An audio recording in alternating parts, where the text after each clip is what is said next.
राधे राधे। जय जय श्री राधे। श्री राधिका का प्रेमोन्माद भाग 28। इधर ओहे बढ़ती ब्रजभूमि। गतांग से आगे ललता धीरे धीरे बढ़ रही हैं श्री वृंदावन की ओर, किंतु उसके पांव बढ़ नहीं पा रहे।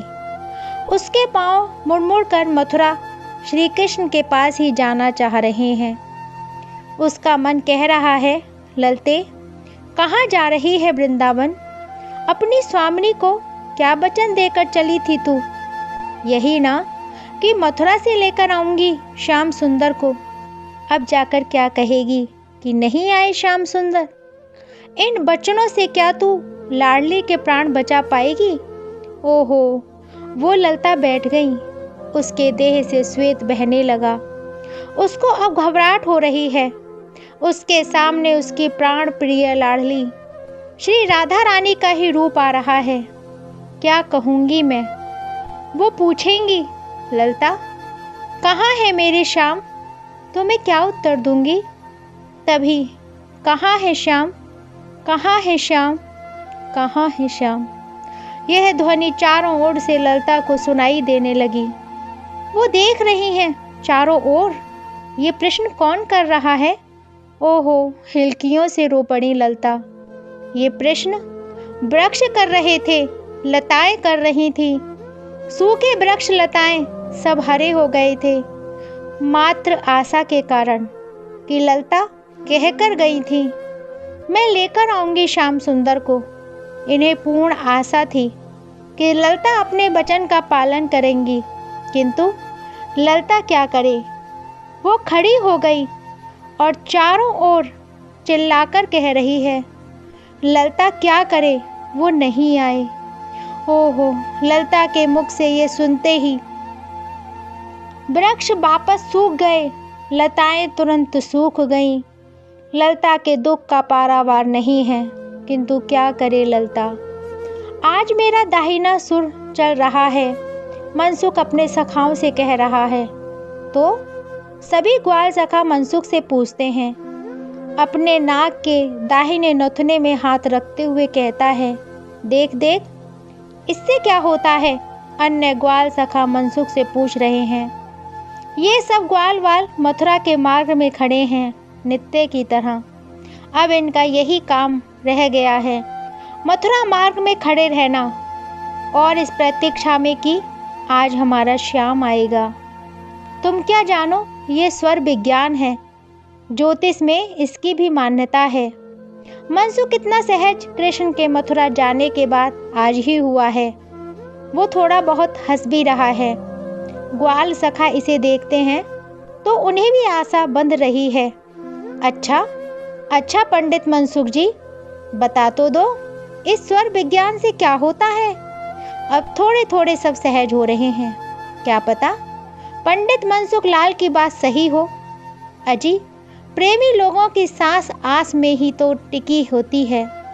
देखो भैया, मनसुख बताने लगे, शुभ होता है जब आप कुछ प्रश्न सोचो और नाक के नथुने को देखो कि सांस कौन सा चल रहा है। दाहिना चले तो तुम्हारा प्रश्न सही है, तुम्हारा कार्य सफल होगा, और अगर बायां स्वर चले तो सफल नहीं होगा। मनसुख अब गंभीर हो गया था। जब से कृष्ण गया है ना मथुरा, मैं बस यही देखता रहता हूँ, आ जाएगा। नाक की सांस देखता था तो बायां ही चलता था, आज तक कभी दाहिना नहीं चला।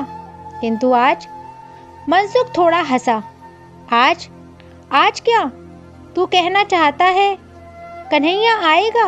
हाँ। मनसुख तू कैसे बोल सकता है इतने आत्मविश्वास से? मात्र नथुने के सांस की गति को देखकर श्री दामा ने पूछा। अरे मनसुख भैया काशी के पंडित हैं, वहाँ की गणना सही होती है और ये सही बात तो कह रहे हैं, मान लो ना। तो सखा ने भी कहा। श्री दामा रो पड़े।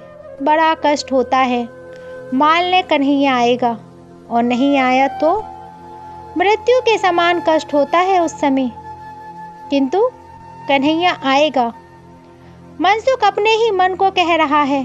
एक आँख की डाली तोड़ी उससे आर पार दिखाई देता है। उसको लेकर वो दूर देखने लगा। सब लोगों की दृष्टि मथुरा की ओर है। कोई तो आए। तोक सखा कहता है, मैं 100 तक गिनती गिनूंगा, तब तक तो आ ही जाएगा कन्हैया। वो अलग से गिनती गिन रहा है। उसकी 100 गिनती कब की पूरी हो चुकी हैं। वो तीसरी बार गिन रहा है। सुना है श्रीदामा, ललता सखी गई है मथुरा। मनसुख आँख की लकड़ी से दृष्टि मथुरा मार्ग में ही गढ़ाए पूछ रहा था। हाँ, वो गई तो है, श्रीदामा ने उत्तर दिया। ललता सखी बहुत तेज है, वो कुछ भी कर सकती है। वो जो ठान ले उसे पूरा करके ही मानती है। मनसुख बोले जा रहा है, तो तुझे क्या लगता है, वो ले आएगी श्याम सुंदर को? मनसुख ने फिर अपने स्वर को देखा। हाँ, दाहिना ही चल रहा है। फिर सब मन में आस लिए मथुरा मार्ग की ओर देखने लगे थे। हे चंद्रावली, हे रंगदेवी, हे मेरी सखियों, मुझे लगता है मेरे प्रियतम ने मुझे क्षमा नहीं किया। भानु दुलारी, श्री राधा रानी ब्रह्माचल पर्वत में रंग देवी की गोद में लेटी लेटी रो रही हैं। मैंने उन्हें बहुत कष्ट दिए। छोटी छोटी बातों में रूठ जाती थी ये राधा। वो मनाते मनाते थक जाते, किंतु मैं निष्ठुर हृदय के मन में दया नहीं आती। हे सखियों, उन्होंने ठीक किया। मेरे साथ यही होना चाहिए।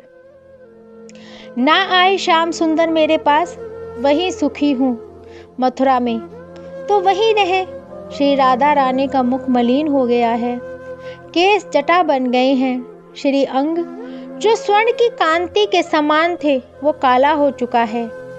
रंग देवी की गोद में लेटी हैं प्रिया जी।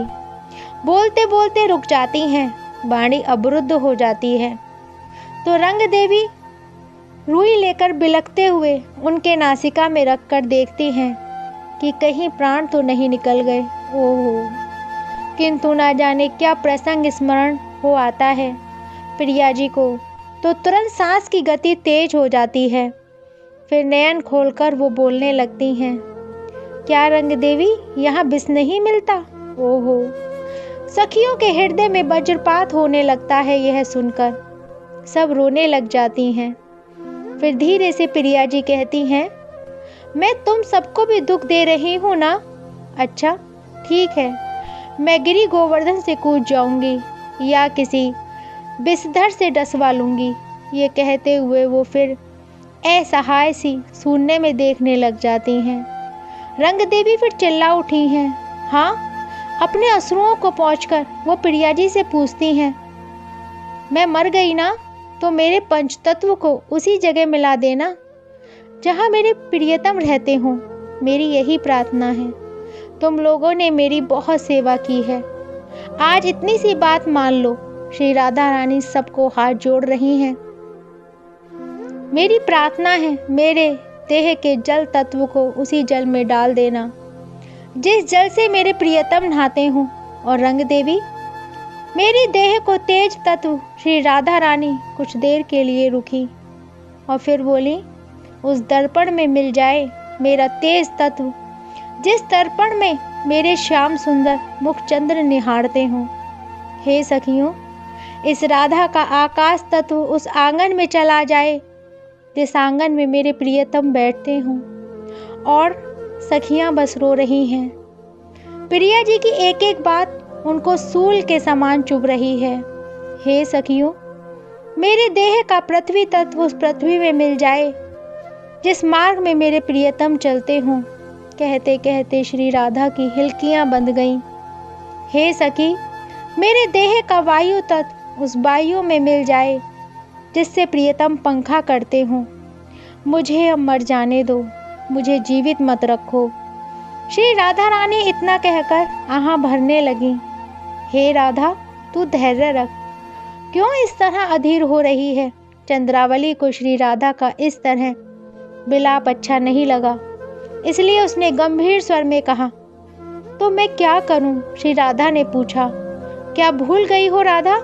ललता सखी गई हैं श्याम सुंदर को लाने। चंद्रावली ने कहा, तुम्हें लगता है वो ला पाएगी? श्री राधा रानी ने पूछा। हाँ हाँ, वो लाएगी, मुझे ललता पर पूरा विश्वास है, चंद्रावली दृढ़ता से बोली। श्री राधा रानी के हृदय का कष्ट कुछ कम हुआ। चंद्रावली कब आएगी ललता? चंद्रावली श्री राधा रानी के हाथों को पकड़कर बोली। वो आएगी, और देखना, साथ में श्याम सुंदर को भी लाएगी। श्री राधा रानी अपनी सखियों के साथ ललता की प्रतीक्षा में बैठ गई हैं। जय जय श्री राधे श्याम।